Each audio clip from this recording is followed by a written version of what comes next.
Are you looking for the best sleeper wide receiver in the 2024 draft? Well, you've come to the right place. Let's talk about it.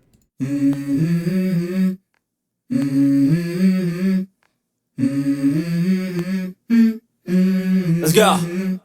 Hey guys, welcome back to another episode of Dynasty After Dark. I'm your host, Calvin Timms, and today I'm excited to be talking about my favorite sleeper wide receiver in the upcoming 2024 rookie draft. And this guy is going completely under the radar, in my opinion, and is a complete steal in your rookie drafts if you're having them early, or if you're even, somebody that's going through the startups or being a complete degen like myself and my co-host Dale, who is not here today, as you probably have noticed. Before we get into that, thank you guys. If you're a new viewer, we appreciate you guys checking out the channel. If you're one of our returning gals, we appreciate you guys checking out the video. And as always, if you can, just please like, comment, and subscribe on the video. Just helps us out and gets more views on the video, and we can't grow without your help, so we appreciate that from you guys. You can follow us on Twitter at TDC_Calvin, at Dynasty_Dale, and at FF After Dark. And Dale will be back. I promised last week that he'd be back, but he's been pretty swamped with this play that he's in right now, Fiddler on the Rooftop or something like that. I don't remember exactly what it is. Cats, I don't know. I'm not a theater guy, as you can probably tell, but he's been completely swamped. But we'll be back later this week, and we're going to be doing our rankings, pre-NFL draft rankings before the rookies get thrown in there. I've already kind of ranked some of these rookies and where I would be willing to take them in a startup, and some of them are pretty high. Some of them are pretty high. So those are going to be fun. We're going to be doing pre-draft rankings though, so no rookies involved, and it's mostly for your startups right now. Dale and I are going through a startup, and we're actually going to get a couple of the other guys. It's a pros versus Joes league, so that's going to be coming out later this week. We're going to be recapping the first few rounds, what stood out from the draft, who kind of went a little bit earlier than expected, who traded, some of the trades, whether they were crazy or right on point. So we're going to be doing that with a couple other of the pros in the industry, so you guys can look forward to that coming out on probably Saturday, I'm guessing. So that's going to be a fun one as well. Again, like, comment, subscribe, and all that fun stuff, and you'll see all the content that we've got coming out. Now, the main event, why you guys checked out this video in the first place, the number one, and if you're on YouTube, you saw the thumbnail, so you can probably see who this guy is a little bit sooner than the rest. But my favorite sleeper wide receiver in the 2024 draft is Jermaine Burton from Alabama. And Jermaine Burton is a crazy prospect. This guy is going to be a complete stud at the NFL level, in my opinion. And I'm going to tell you why I think that he's going to be a complete steal. So Jermaine Burton played at Alabama. He's a senior, played 4 years, not an early declare, so analytics guys will not like him. 6 foot tall, 196 at the combine. That's what he weighed and measured in at. Athletic score, production score, not the best, but you got to remember, Alabama of the last couple of years has not been Alabama of old. They are not the powerhouse that they once were before pre-NIL, and it's been a little bit more challenging for them to get key recruits. That said, Jermaine Burton was a superstar prospect that they got to come out for their team. And if you look at his combine, we're going to start with the combine because I think he had a very good combine that went completely unnoticed by even myself. I kind of noticed it, but didn't really mark down too much until I started looking at it a second time. 4.45 40-yard dash, 1.53 10-yard split. Again, the 10-yard, people go way too far in depth on the 10-yard split when it's completely a track stance, right? If you don't have a good get out for your 10-yard split, it's not great. So, his size adjusted speed score is not the best. 4.45 for 196 is not the top of the top athletically, but I don't care. It's good enough, Cooper Kupp ran a 4.7, guys. So I really don't care about a 4.45 versus a 4.38. We're talking milliseconds here. And again, that track stance can make or break your combine. vertical jump of 38.5 inches, broad jump of 11 feet 1 inch. So very explosive as well. You know, there were a few guys that went a little bit more noticed than Jermaine Burton at the combine, but he was very prominent. Now you go to his college stats, and Alabama, I mentioned it at the top, has not been the same. He was in Georgia in 2020 and 2021, wasn't getting much usage in that system, so he transferred to Alabama, another SEC team. He's been in the SEC all 4 years of his college career, has played a lot, 10 games as a freshman, 14 as a sophomore, 13 and 13 the last couple of years.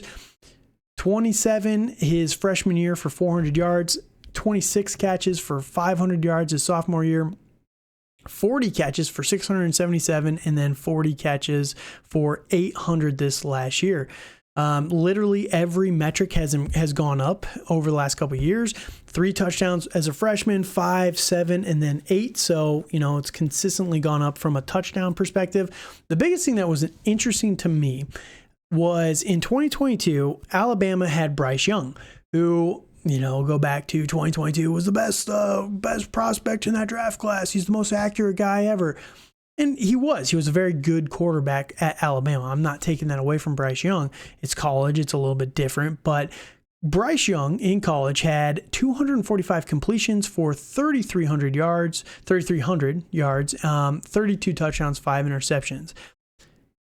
Spread the ball around to a lot of different people. The highest number, that year, Jermaine Burton actually led the team by 3 yards over Ja'Cory Brooks, his fellow wide receiver there.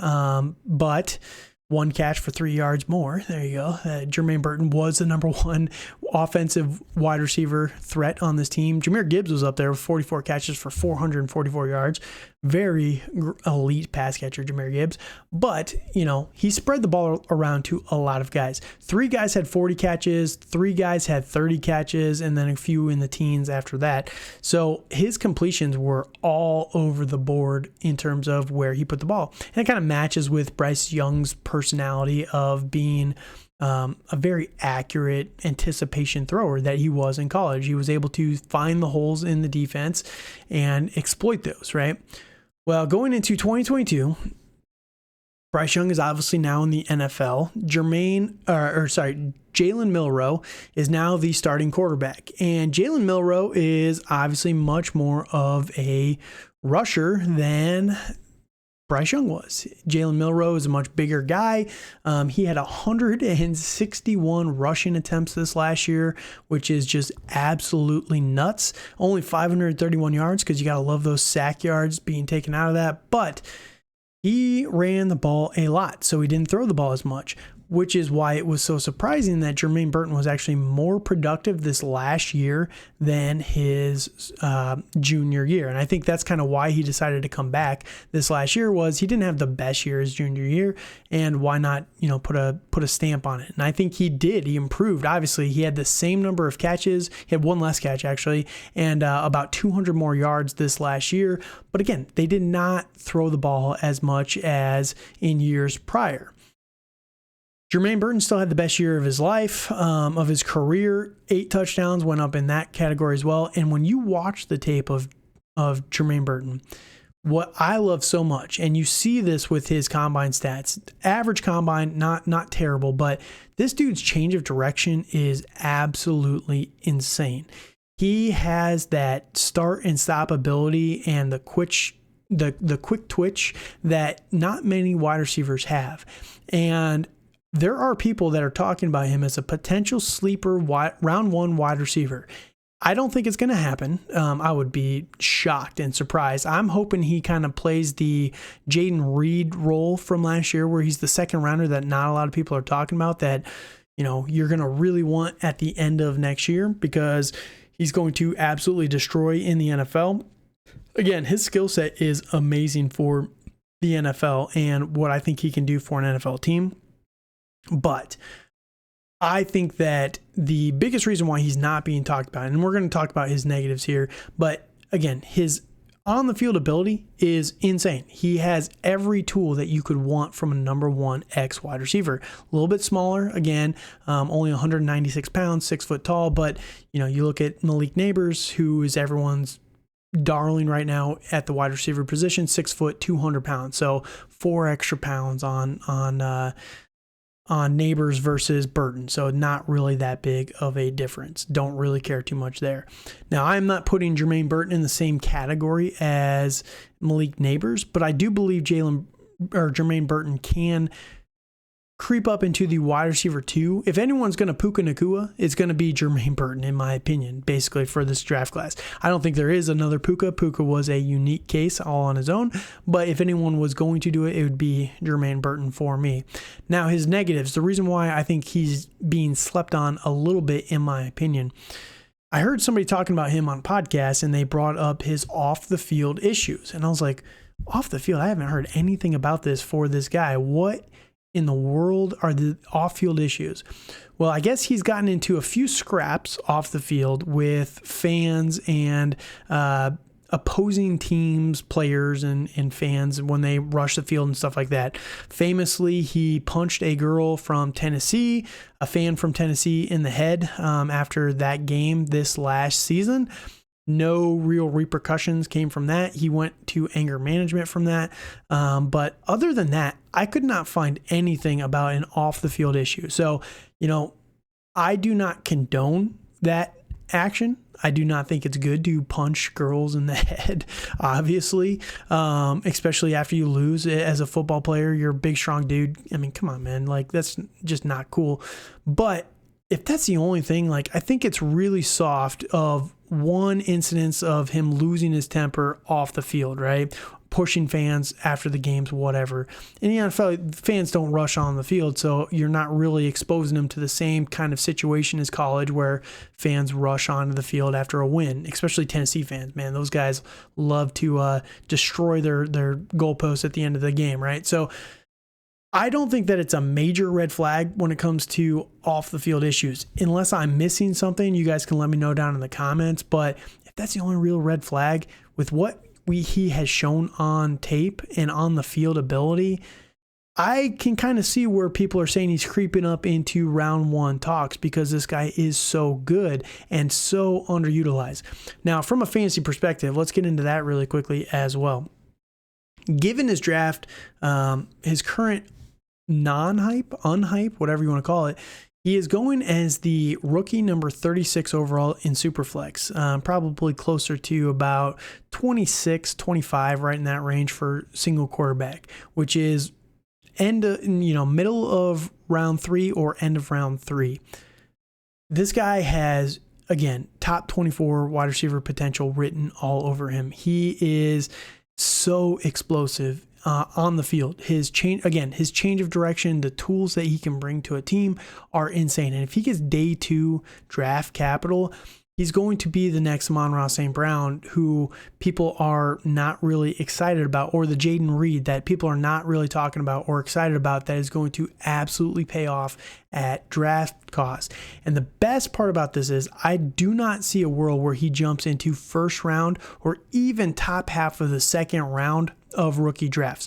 If I'm an oracle here and he completely goes that high, I guess I'll have to give myself a pat on the back here in a couple months, but I don't see it happening. I think he's going to remain kind of that fringe, like people are not going to get super excited about him, which is why I'm telling you about him now. So go and get this guy in your rookie drafts if you're having them early. If you are having them right after the draft, just keep an eye on this guy because he is going to be a stud if he gets day 2 draft capital, even round 4. If he's top half of round 4, I don't care about draft capital, guys. I do not care.